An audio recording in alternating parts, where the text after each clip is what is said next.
Magandang araw sa ating lahat. Gusto niyo matutunan ang kakaibang pasta na abot kaya? Tara! Sa ating kawali, maglagay tayo ng tubig, asin at mantika. Pagkatapos kumulo, ilagay ang ating pasta. Ang pagluluto ng pasta nakadepende kung anong instruksyon na sa packing. Haluin ng bahagya para hindi magdikit-dikit ang ating pasta para pag kinain natin, hindi masyadong malambot. At i-drain na natin ang ating pasta pagkatapos nating lagain.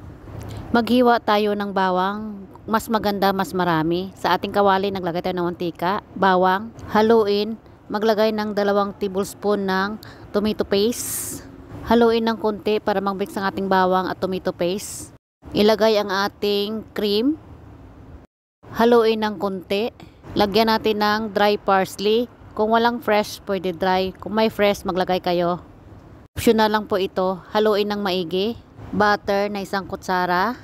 Ninagyan ko na rin pala ng ating paminta at saka asin. Kayo na mag-adjust ng inyong panlasa. Haluin para mag-mix ng ating lahat ng sangkap.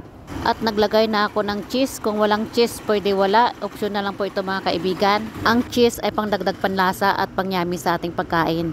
At ibinuhos ko na ang ating pasta. Haluin hanggang mag-mix ang ating sauce. Tara, kain na po tayo. Ready for hapunan. Please like, follow, subscribe, and share. Maraming salamat po.